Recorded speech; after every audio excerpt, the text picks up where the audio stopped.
जय गुरु जी, शुक्राना गुरु जी, शुक्राना संगत जी। आप लोग भी इस टाइम बैठे हैं सत्संग सुनने के लिए, तो आप सबका बहुत बहुत शुक्राना और गुरु जी का बहुत शुक्राना कि उन्होंने ये मौका दिया कि मैं अपना सत्संग आपके साथ शेयर कर सकूं। जब अंकल ने मुझे कहा तो उस टाइम मैं घर पे नहीं थी, मेरठ के रास्ते में थी और मैंने कहा कि बस मैं टाइम से पहुंच गई तो अंकल मैं जरूर शेयर करूंगी, पर पहुंच ही जाएंगे। और मैं पहुंच गई, गुरुजी ने टाइम से पहुंचा दिया और अब मैं आप सबके बीच में हूं और सत्संग शेयरिंग के लिए बिल्कुल रेडी हूं। तो आज जो दो शब्द सुने, सो सतगुरु प्यारा मेरे नाल है। गुरुजी हमेशा हमारे साथ होते हैं, हर पल हमारे साथ होते हैं, तभी तो बड़े टाइम से उन्होंने यहाँ पहुंचा भी दिया और अब मैं सत्संग शेयर भी कर रही हूँ। और उनके बिना तो कुछ भी संभव नहीं है। गुरु बिन घोर अंधार, गुरु बिन समझ न आवे। ये बिल्कुल ठीक बात है कि गुरु जी के बिना हम कुछ भी नहीं कर सकते। हमारे आसपास अंधकार के अलावा कुछ नहीं है। जो प्रकाश है वो प्रकाश भी गुरु जी हैं और हमारे जीवन में भी गुरु जी ही प्रकाश लाते हैं। तो संगत जी, मेरी जर्नी जो स्टार्ट हुई वो जून 2004 में, जो हमें पता है कि गुरु जी के दर्शनों का सौभाग्य हमें 2004 में मिला। वैसे तो हम में से कोई भी नहीं ये बता सकता कि हमारी जर्नी गुरु जी के साथ कब से है। ये तो जन्मों जन्मों की जर्नी होती है और कब से हम उनके साथ हैं ये तो उनके अलावा कोई नहीं जानता। तो ये हमारा सौभाग्य है और शुक्राना है गुरु जी का कि उन्होंने इस लायक समझा और हमें अपनी चरण शरण में लिया। और पहली बार ही जब गुरु जी के पास गए हम, मेरी फ्रेंड मुझे लेके गई थी और मुझे वहां जाके इतना अच्छा लगा, इतना अच्छा लगा। वहां का ऑरा, वहां का डिसिप्लिन, और गुरुजी को देख के लगा कि यहाँ तो ये स्थान ऐसा स्थान है जहां मैं रोज आ सकती हूँ। कहा तो कभी भी किसी गुरु के पास नहीं गई थी उससे पहले, और ना ही हम कभी मंदिर जाते थे। ये गुरुजी का बुलावा ही था कि उन्होंने सीधा अपने पास बुलाया, क्योंकि बचपन से हमने अपने फादर को देखा था कि सबकी हेल्प करो, सबको प्यार करो। मतलब उनको हमें हमेशा देखा कि वो कोई भी आ जाए घर में या वो कहीं भी जाए, वो सबको समान रूप से प्यार करते थे और किसी को भी हेल्प की जरूरत हो सबसे आगे बढ़ के वो उसकी हेल्प करते थे, हर एक के लिए खड़े रहते थे और हमेशा ईमानदारी और सच्चाई के रास्ते पे चलते थे। तो हम बच्चों ने उनको देखा इसी रूप में और हमें लगा कि यही धर्म है हमारा और हमें इसी धर्म पे चलना है। सो मंदिर जाने का और जोत जगाने का या किसी गुरु के पास जाने का, ना हमने अपने फादर को कभी देखा जाते हुए, ना हम भी उस रास्ते पे चले। पर जब मेरी फ्रेंड ने मुझे कहा कि ऐसे मेरे गुरुजी हैं और तू वहां चल, तुझे बहुत अच्छा लगेगा। और संगत जी, ऐसे मुझे लगा कि मतलब मन में एक बार भी ये थॉट नहीं आई कि नहीं मुझे नहीं जाना है, क्योंकि गुरुजी का बुलावा था और कृपा उनकी बरसनी थी हम सबके ऊपर। सो शुक्राना गुरुजी का, जितना हम करें उतना कम है। और पहली बार ही गए, जब वहां जाके मैं बैठी, दर्शनों का सौभाग्य मिला और वहां शब्द बानी चल रही थी। शब्द बानी में ही इतना अमृत था और उसके बाद नहीं समझ में आया कि क्यों, पर आंखों से बहुत आंसू बहे, बहुत बहुत बहुत आंसू बहे आंखों से। और यही सोच रही थी कि आसपास संगत देख रही होगी तो वो क्या सोचती होगी कि ये आंटी इतना क्यों रो रही है। लेकिन अब पता लगा है कि काफी संगत के साथ ऐसा ही होता रहा है और वो भी हमें नहीं पता, लेकिन जो ऐसा लगता है कि वो भी हमारे मन की मैल धुल रही थी उन आंसुओं से। या ये भी मन में थॉट आता है कि हमारी आत्मा को जब परमात्मा मिल गए, परमात्मा के दर्शन हुए, तो भी आंखों से आंसू आए। तो जो भी है, गुरुजी से मिलके बहुत बहुत बहुत अच्छा लगा। और उसी दिन रात को सपने में गुरुजी ने दर्शन दिए और कहा, हुन फिक्र ना कर, गुंजन दा भी हो जाएगा ते बाकी सब भी ठीक हो जाएगा। और संगत जी, गुरुजी की कही हुई हर बात, हर वाक्य ब्रह्म वाक्य है। जो उन्होंने कहा बिल्कुल वैसे ही हुआ। गुंजन मेरे बेटे का नाम है। तो वो उन दिनों, ही एयरक्राफ्ट इंजीनियर, तो उन दिनों वो विदाउट पे किसी एयर कंपनी में काम कर रहा था। उसने, जब उस कंपनी ने कहा कि हम जॉब तो देंगे बट वी विल नॉट पे, ये तुम्हारी मर्जी है कि तुम ज्वाइन करो या ना करो। तो उसने मुझसे पूछा, मम्मी क्या करूं? तो मैंने कहा नहीं, तुम ज्वाइन कर लो क्योंकि तुम्हारा फील्ड यही है और तुम्हारे फील्ड का तुम्हें एक्सपीरियंस मिलेगा, तो तुम्हें ज्वाइन कर लेना चाहिए। और उसने ज्वाइन कर लिया। तो वो 1 साल से वही काम कर रहा था विदाउट पे। और जब हम गुरुजी के पास पहुंचे, और गुरुजी के पास पहुंचते ही विद इन डेज उसकी जॉब दूसरी एयरलाइंस में लग गई और विद इन 2 मंथ्स एक और एयरलाइंस में लग गई। और इस तरह से उसका अप का दौर शुरू हो गया। तो गुरुजी की पूरी कृपा रही उसके ऊपर। और उसके बाद उस कंपनी को किंगफिशर ने एक्वायर कर लिया। एंड किंगफिशर में भी बहुत अच्छा रहा जब तक उसने जॉब की।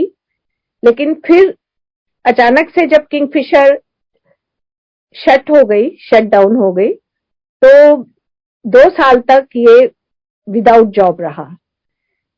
और वो उस पीरियड को भी हम गोल्डन पीरियड मानते हैं। क्यों? क्योंकि उस पीरियड में इसका गुरुजी के साथ जुड़ना जो था वो हुआ। और पहले भी जाता था गुरुजी के पास, लेकिन उन दिनों, उन 2 साल में उससे गुरुजी के साथ बहुत जुड़ाव हुआ। और उसने ये भी चाहा कि मैं गुरुजी के मंदिर में, बड़े मंदिर में सेवा करूं। और इसी संदर्भ में उसने, मैं और वो गए थे मंदिर, और उसने गेट पे जो सेवादार थे उनसे पूछा कि मुझे सेवा कैसे मिल सकती है। उन दिनों एक्चुअली डुगरी जाने वाले नाम लिखे जा रहे थे गेट पे। तो वो कहने लगे, हम लोग तो यहाँ नाम लिख रहे हैं, आप ना पीछे जाओ। और किसी और सेवादार अंकल का नाम उन्होंने बताया कि आप उनसे पूछो। इसने पीछे जाके पूछा कि आगे से अंकल ने आपके पास भेजा है। तो उन्होंने बात पूरी नहीं सुनी, उन्होंने कहा नहीं नहीं, आप आगे ही जाइए, गेट पे ही आपको बताएंगे। सो ये वापस गेट पे आ गया, फ्रंट गेट पे। और इसने कहा कि अंकल, उन्होंने आपके पास भेजा है। तो उन्होंने कहा अच्छा, कितने जने? तो इसने कहा वो किस लिए? तो उन्होंने कहा डुगरी जाने के लिए। कितने नाम लिख लूं, कितने जने जाओगे? तो अब इसे लगा कि ये तो डुगरी का बुलावा है, तो इसने कहा 2, मैं और मेरी मम्मी। तो उन्होंने कहा ठीक है। तो इस तरह संगत जी, उस दिन डुगरी से बुलावा था हमारा। और हम लोग बस में तो हालांकि नहीं गए, हम बाय कार ही गए। और डुगरी पहुंचे, और डुगरी पहुंचने से 3-4 किलोमीटर पहले बहुत भारी एक्सीडेंट हुआ हमारा। और पीछे से एक बाइक आ रही थी, वो अचानक से कार के सामने से रोड क्रॉस करने लगी। तो बेटे ने बड़ी कोशिश की कि मैं कार रोकूं, लेकिन रुक तो नहीं सकती थी। तो उसने भी फिर उसी डायरेक्शन में कार मोड़ ली और अपना सिर स्टीयरिंग व्हील पे रख दिया कि बस अब मैं इससे ज्यादा कुछ नहीं कर सकता।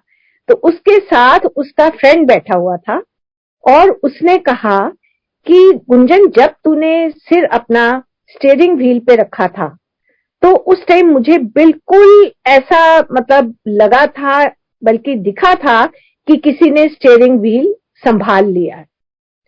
तो संगत जी, वो कौन हो सकता है? वो गुरुजी ही थे। क्योंकि थोड़ी ही देर में एक ट्रक पीछे से आया, उसने हमारी कार के साथ ही अपना ट्रक रोका और कहा कि तुसी अपनी गड्डी सड़क दे विचों विच क्यों ला रखी है? तो उस टाइम तो हमें समझ नहीं आया, क्योंकि हम गाड़ी तो मोड़ चुके थे। तो एकदम से जवाब उनको यही दिया कि एक्सीडेंट हो गया है ना हमारा। तो ही सेड कि तो फिर गड्डी पासे ला लो। तो उसके बाद हमने लेफ्ट हैंड साइड पे अपनी गाड़ी लगाई। तो जब हमने गाड़ी मोड़ ली थी, तो वो सड़क के बीचों बीच कैसे थी? तो ये सब गुरुजी की कृपा है।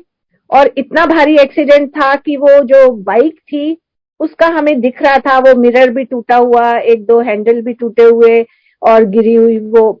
लेकिन उस पे जो दो लड़के बैठे थे वो 16 से 18 साल की एज के बीच में होंगे और व्हाइट कलर के उन्होंने कुर्ता पजामा पहना हुआ था, वो नहीं दिखाई दे रहे थे।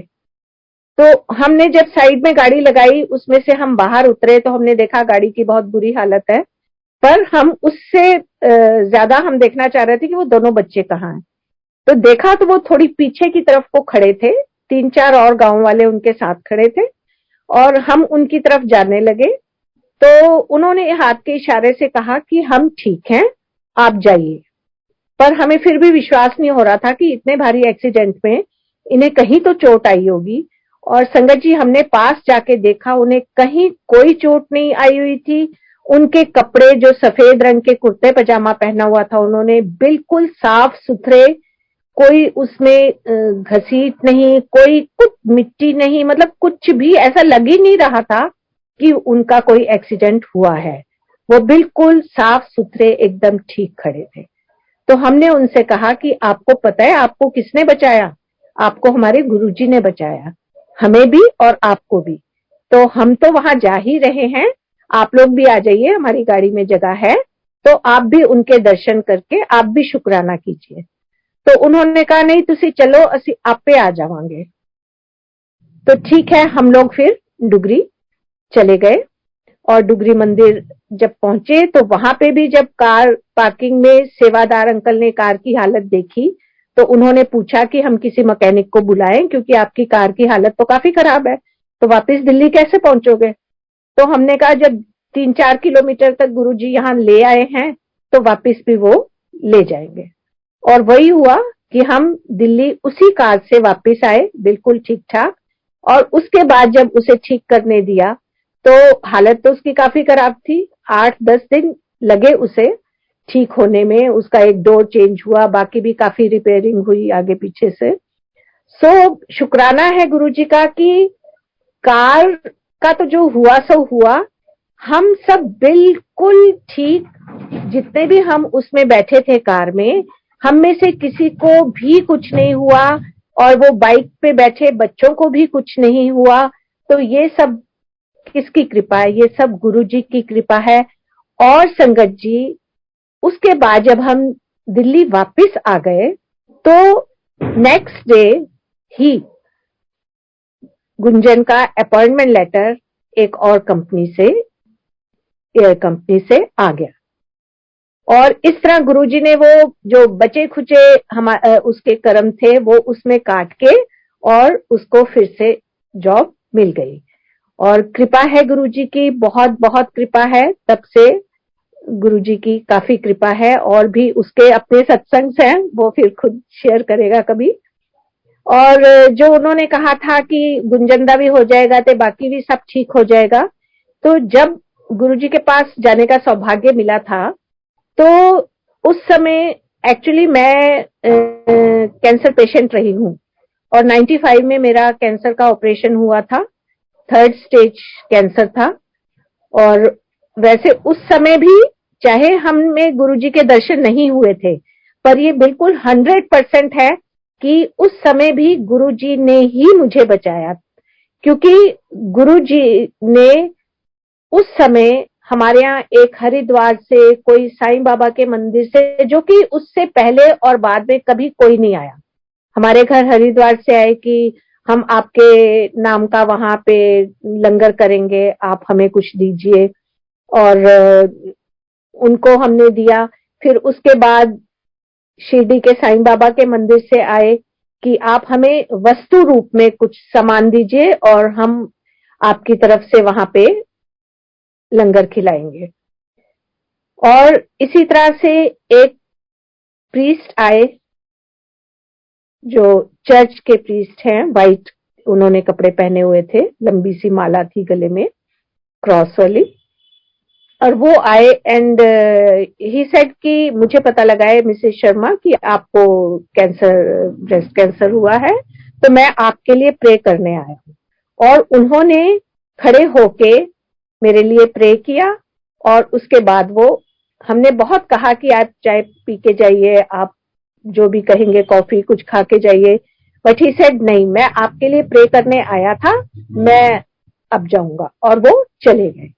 तो ये मतलब सोचने की बात है कि उससे पहले कभी इस तरह से कोई नहीं आया, उसके बाद अभी तक कोई नहीं आया, और वो सब मैं जानती हूँ गुरुजी की ही कृपा थी। सो उसका भी शुक्राना है गुरुजी का बहुत बहुत, क्योंकि जो 3 महीने का टाइम दिया था डॉक्टर्स ने कि बस इनके पास 3 महीने हैं, वो देखिए 3 महीने बिल्कुल मैं ठीक हो गई। और उसके बाद 2004 में डॉक्टर्स को फिर से शक हुआ। मेरा एम्स से इलाज चला है, और वहां फिर पीरियोडिक चेकअप भी होता था। तो 2004 में डॉक्टर्स को लगा कि राइट साइड में भी शुरू हो रहा है। तो उन्होंने कहा कि हमें ऐसा लग रहा है, तो आफ्टर 6 मंथ्स हम फिर से टेस्ट करेंगे और आपको बताएंगे कि आगे कैसे करना है। तो जब आफ्टर, तब तक मैं गुरुजी के पास पहुंच चुकी थी 2004 में। और उसके बाद जब मेरा ये बोन स्कैन का टेस्ट हुआ, तो उस दिन डॉक्टर्स ने जितने टेस्ट हुए थे बाकी सबको भेज दिया, और 3 नाम लेके कहा कि आप तीनों रुक जाइए, फिर आपसे हमने बात करनी है और आपको हम बताएंगे कि कैसे क्या करना है। तो उन 3 में मेरा नाम भी था, और हम लोग बैठ गए।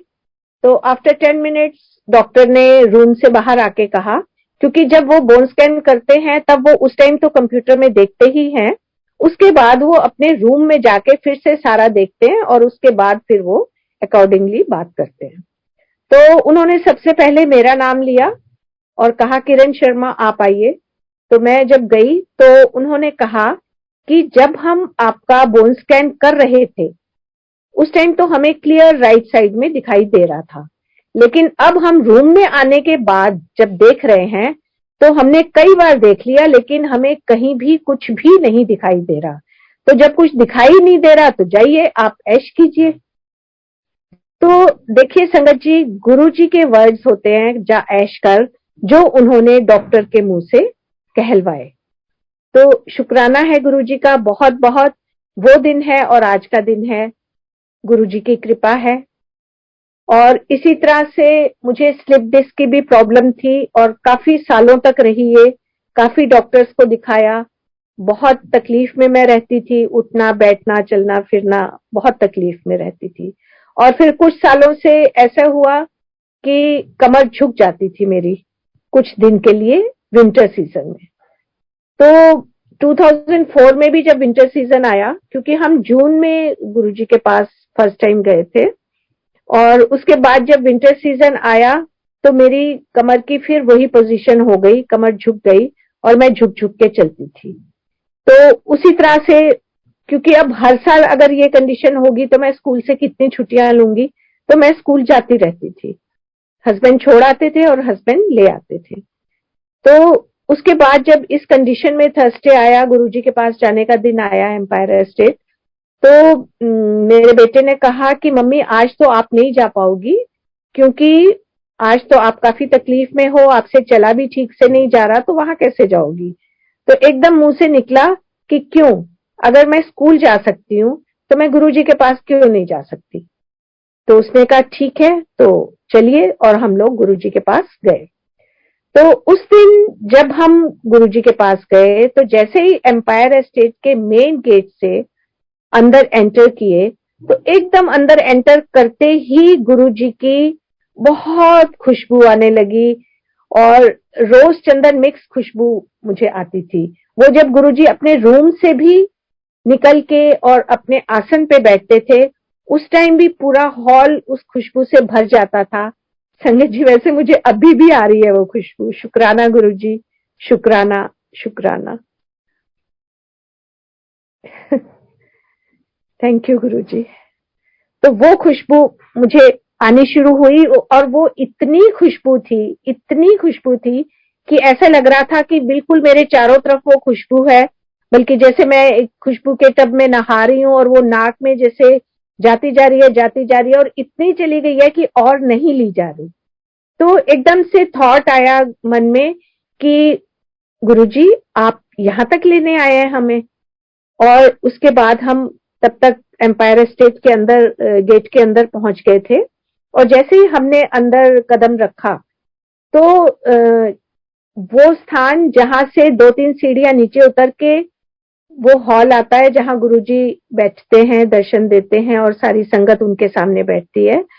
तो उससे पहले वो बहुत थोड़ी सी जगह है जहां से ऊपर की तरफ भी सीढ़ियां जाती हैं और वो जो 2-3 सीढ़ियां वो नीचे उतरती हैं।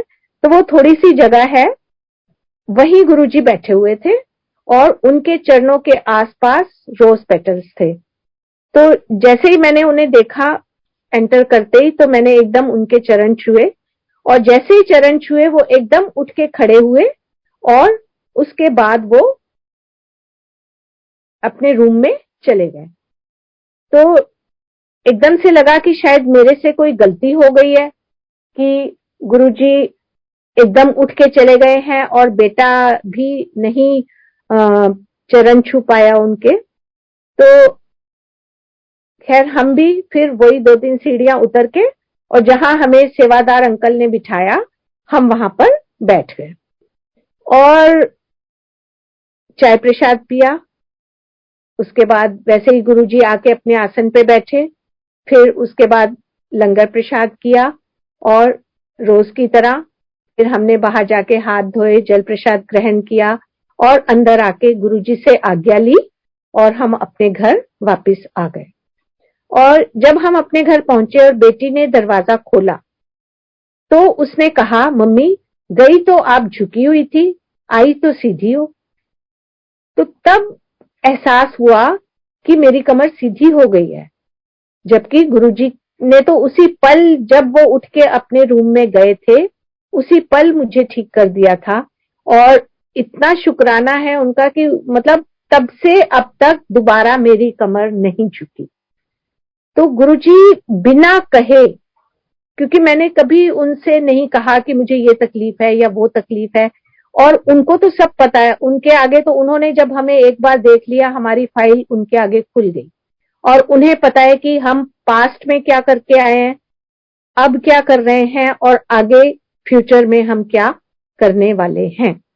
तो हमारी फाइल उनके सामने बिल्कुल क्लियर, हमारा कच्चा चिट्ठा उनके सामने होता है सब हमारे ही कर्म जो हम भुगत रहे होते हैं। पर हमें इतने अच्छे गुरुजी जो रब गुरु रूप में आए हैं वो हमें मिले हैं, ये हम सबका बहुत सौभाग्य है। और वो हमारे कर्म इतने प्यार से कटवा देते हैं कि हमें पता भी नहीं लगता। इसी तरह से मुझे माइग्रेन की भी बहुत सालों से तकलीफ थी और बहुत कष्ट में रहती थी मैं उस माइग्रेन की वजह से भी, जो कि एक बार शुरू होता था तो 3-4 दिन तक होता ही रहता था और बहुत कष्ट झेलना पड़ता था। और संगत जी ये मेरा कब ठीक हो गया वो भी मुझे बिल्कुल नहीं पता लगा। ये भी पता कैसे लगा कि एक बार फिर मेरी बेटी ने ही मुझे कहा कि मम्मी आजकल तो आप कहती ही नहीं कि मेरे सिर में दर्द हो रहा है। तो तब मुझे लगा कि अरे हाँ, काफी टाइम से मेरे सिर में जब होता है दर्द तब हमें बहुत एहसास होता है इस चीज का, जब नहीं होता तो हमें पता भी नहीं लगता कि हमें आजकल दर्द नहीं हो रहा। वो जब बेटी ने कहा तब मुझे समझ में आई कि हाँ, अरे मेरे को तो दर्द नहीं हो रहा। और संगत जी तब से मुझे माइग्रेन का दर्द दोबारा कभी नहीं हुआ। तो इतनी कृपा है गुरुजी की कि इसी तरह से एक बार मेरे को पेट की इतनी तकलीफ थी, इन्फेक्शन के कारण पेट में बहुत दर्द भी था और लूज मोशंस भी थे। तो इस तरह से बहुत तकलीफ में थी और गुरुजी का फंक्शन आया इस दौरान, बड़े मंदिर वाला, और वहां जाना था। अब मुझे ये याद नहीं है बर्थडे वाला था या गुरु पूर्णिमा वाला था। तो हम उस दिन हमने सबने जाना था और मेरी जब इतनी जबरदस्त तकलीफ थी उस दिन इन्फेक्शन के सॉरी इन्फेक्शन के कारण दर्द भी था, लूज मोशंस भी थे और मैं काफी तकलीफ में थी। तो मैंने कहा कि आप सब चले जाओ और मैं घर पे ही रहूंगी। और उस दिन मैं घर पे रही। जब ये सब चले गए तो मैं बहुत रोई कि गुरुजी मुझे तो आपके पास आना था, पर इस हालत में तो मैं आ भी नहीं सकती थी, मैं बड़े मंदिर तक पहुंच भी नहीं पाती, क्योंकि इतने लूज मोशंस और इतना पेट दर्द। और रोते रोते अचानक से मुझे नींद आ गई, और जैसे अर्ध निद्रा अवस्था होती ना, ऐसे भी लगे जागी हूं और ऐसे भी लगे सो रही हूं। और ऐसे में एकदम से मेरे सामने बड़ा मंदिर था।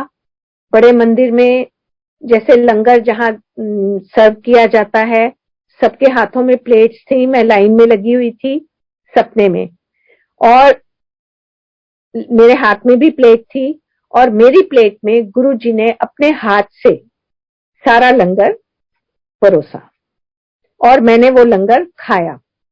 संगत जी, फिर अचानक से मेरी नींद खुल गई और मेरे पेट में बहुत जोर से दर्द हुआ, और मैं एकदम वॉशरूम में गई। वॉशरूम से जब मैं वापस आई तो मेरा पेट दर्द भी ठीक था, और मैं अदरवाइज भी बिल्कुल ठीक महसूस कर रही थी। और उसके बाद ना पेट में दर्द हुआ, ना मुझे लूज मोशन हुआ, और मैं बिल्कुल नॉर्मल हो गई। और जब ये लोग बाकी सब वापस आए तो इन्होंने पूछा, अब आप कैसे हो? मैंने कहा मैं तो बिल्कुल ठीक हूँ। अच्छा, तुम मुझे ये बताओ कि तुम्हें बड़े मंदिर में तुमने लंगर में क्या क्या खाया? तो जब इन्होंने बताया तो मैंने कहा मैंने भी ये सब खाया। तो इन्होंने कहा कि आपने कैसे खाया? तो मैंने कहा ऐसे ऐसे मुझे सपना आया था और मुझे गुरुजी ने खुद अपने हाथ से परोस के ये सब दिया। तो गुरुजी ने कैसे मन की इच्छा भी पूरी कर दी, बड़े मंदिर में भी ले गए और अपने हाथ से प्रसाद देके उन्होंने मुझे ठीक भी कर दिया। और एक सत्संग और याद आ रहा है कि जैसे सबको हम देखते थे कि गुरुजी की टांगे, बाहें, हाथ, पैर दबाते थे। काफी लोगों को, काफी संगत को दिखा था दबाते हुए, पर यह सौभाग्य हमें नहीं मिला कभी। तो मन में एक रहता था कि काश कभी हमें भी ये सौभाग्य मिलता। तो गुरुजी तो सब कुछ सुनते हैं, हमारे मन की भी। और मेरे तो ज्यादातर सपने में ही गुरुजी ने सारी इच्छाएं पूरी की हैं, और जो नहीं मांगा वो भी दिया है, और जो मन में जो भाव आया तो वो भी पूरा किया है। तो एकदम से मुझे ये सपना आया कि गुरुजी एक जगह चारपाई पे लेटे हुए हैं, और गुंजन उनके एक टांग दबा रहा है, बेटा मेरा, और गुरुजी की आंखें बंद हैं। तो मैं दूर से देख रही हूँ कि गुरुजी सो रहे हैं और गुंजन एक टांग दबा रहा है। तो मैं धीरे धीरे उनके पास गई और मैंने उनकी दूसरी टांग दबानी शुरू कर दी।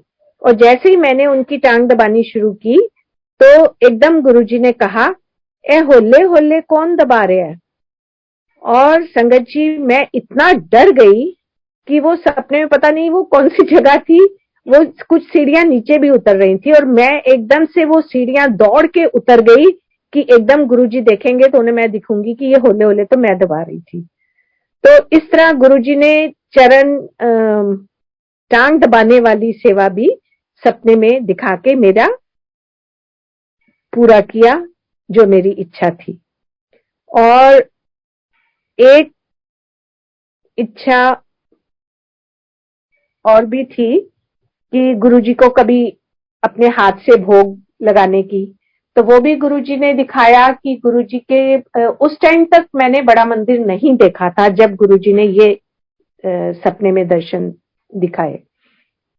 तो दिखाया कि बेसमेंट में गुरुजी बैठे हैं, बड़े मंदिर में बेसमेंट है, और बेसमेंट में, वहां पे बेसमेंट में आसन पे गुरुजी बैठे हैं, और वो मुझे आवाज लगा के कह रहे हैं, किरण जा भोग दी थाली ले आ। और मैं गई और मैं भोग की थाली लेके आई और मैंने उनको भोग लगाया।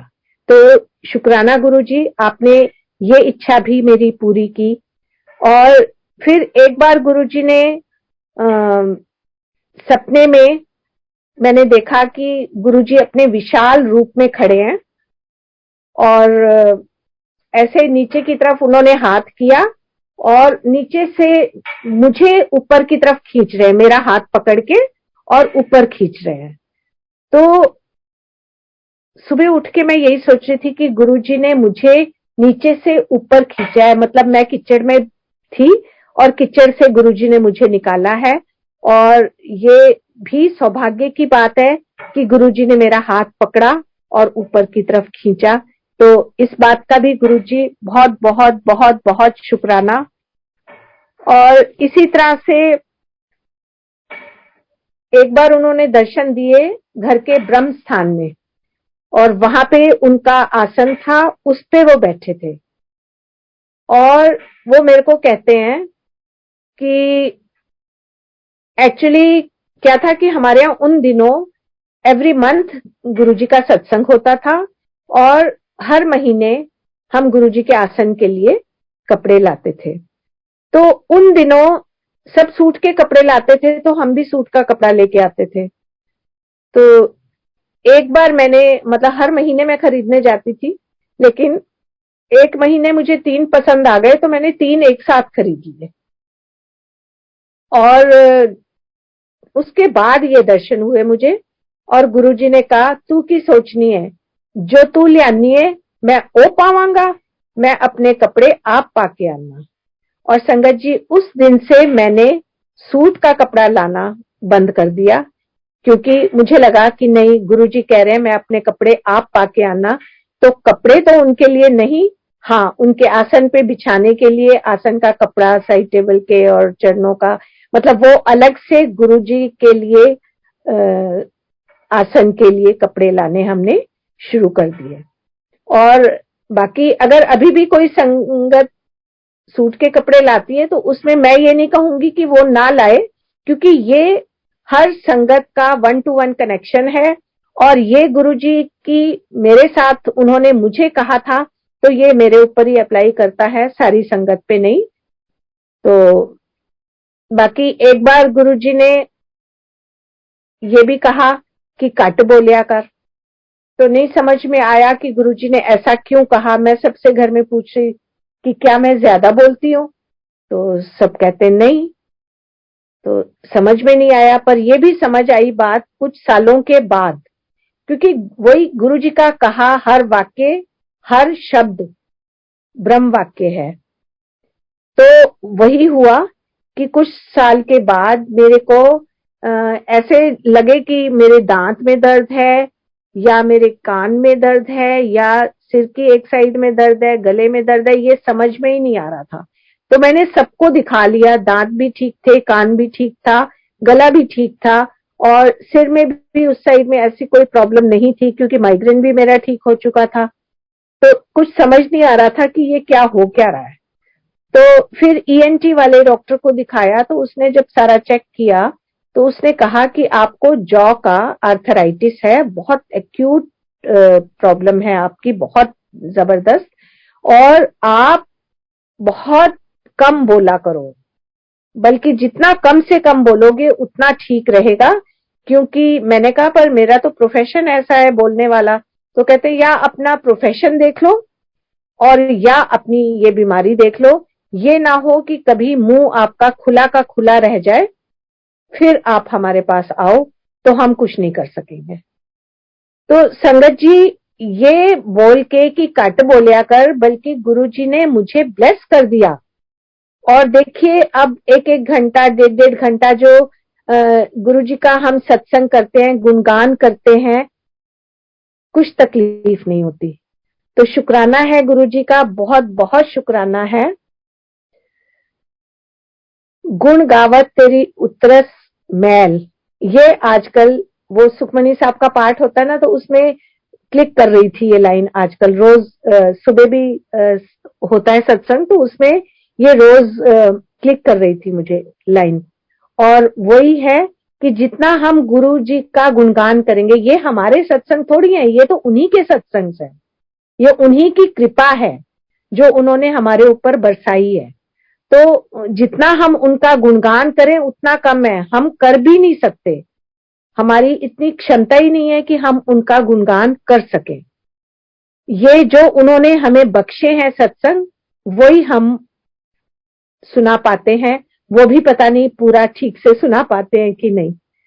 इसी तरह कोविड में भी कैसे गुरुजी ने घर के सत्संग शुरू करवाए, जो कि अब तक करवा रहे हैं, उसका भी उनका शुक्राना है, क्योंकि हमारी औकात नहीं है कि हम इस तरह से रेगुलर सत्संग कर सकें।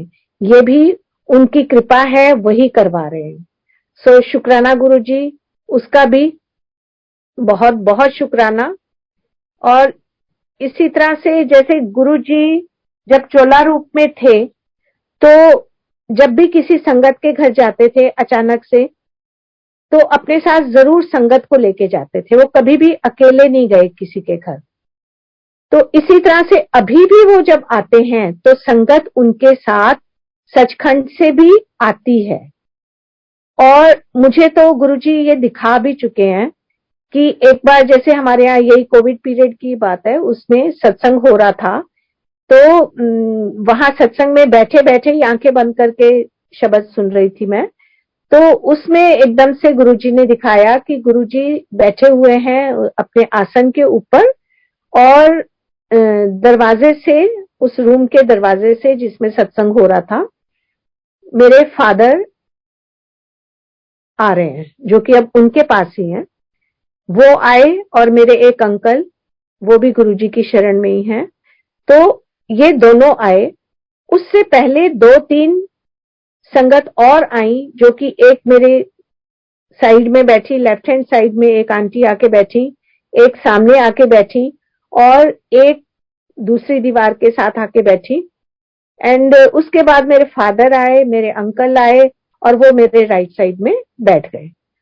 और फिर उसके बाद गुरुजी ने अपने दोनों हाथ उठा के और सारी संगत जो वहां बैठी थी उनको आशीर्वाद दिया। तो क्लियर उन्होंने दिखाया कि वहां से भी संगत यहाँ आती है मेरे साथ, और मैं सबको ब्लेस करता हूं। तो गुरुजी का बहुत बहुत शुक्राना है। और एक गुरुजी अभी रिसेंट तो नहीं, 1.5 साल तो हो गया होगा इस बात को भी, गुरुजी ने एक बार, अब ये मेरे बेटे को दिखाया उन्होंने, ऐसे ही हम लोग शाम को सत्संग में बैठे हुए थे अपने घर के ही, और शाम को भी बख्शा हुआ है गुरुजी ने सत्संग। तो जब हम बैठे हुए थे, तो बेटे को ये दिखाया उन्होंने कि उसने मुझे सत्संग के बाद कहा कि मम्मी, आज मैं सत्संग में बैठा था तो गुरुजी ने मुझे दिखाया कि वो आसन पे बैठे हैं, और आप आई हो, आपने आके उनको माथा टेका है, और गुरुजी ने आपसे बोला है कि मेरे सामने जदों भी आए पीले कपड़े पाके आया कर, येलो पाके आया कर। तो मैंने कहा ठीक है। तो ये मुझे एकदम से इसलिए याद आया कि कल एक आंटी, एक्चुअली शाम को सत्संग होता है, तो अगर किसी आंटी ने आना होता है, कोई फोन करके पूछ लेता है, कोई वैसे भी आ जाता है।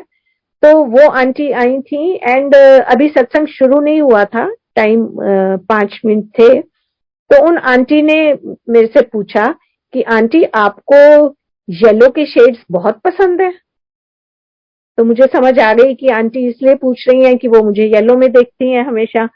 तो फिर मैंने कहा आंटी, इसका भी सत्संग है, अभी तो हमारा सत्संग घर वाला शुरू होने वाला है, तो आफ्टर सत्संग मैं आपको ये सत्संग सुनाऊंगी। और फिर मैंने उनको ये बताया कि ये गुरुजी का आदेश है कि येलो कपड़े पहनने हैं। तो उससे मुझे एक वो नरेंद्र खंड अंकल का भी सत्संग याद आया। उनकी वाइफ को, आंटी को, गुरुजी ने कहा था कि अपनी जिन्नियां पीलियां साड़ियां ने वो वंड दे, तो उन्होंने अपनी वो सारी येलो साड़ियां बांट दी थी। और उनकी एक साड़ी उनके रह गई थी, जो कि गुरुजी ने उनसे कहा, एक साड़ी तेरी हजे भी तेरे को पई है। उन्होंने कहा हाँ गुरुजी, वो सिल्क दी बड़ी सोहनी साड़ी है, मेरा मन नहीं कर रहा देने का। तो उन्होंने कहा नहीं, दे दे, और उन्होंने फिर वो साड़ी भी दे दी थी। तो ये वही 1-to-1 कनेक्शन है। किसी को वो पहनने के लिए बोलते हैं, किसी को छोड़ने के लिए बोलते हैं। तो जैसा गुरुजी हमें आदेश देते हैं, हमें बस उनके आदेश का पालन करना चाहिए और उसी पे चलना चाहिए। और इसी तरह से गुरुजी हमेशा हम सबके साथ रहें, और हम सबके साथ रहते भी हैं। तो शुक्राना है गुरुजी, आपका बहुत बहुत शुक्राना, शुक्राना, शुक्राना, शुक्राना।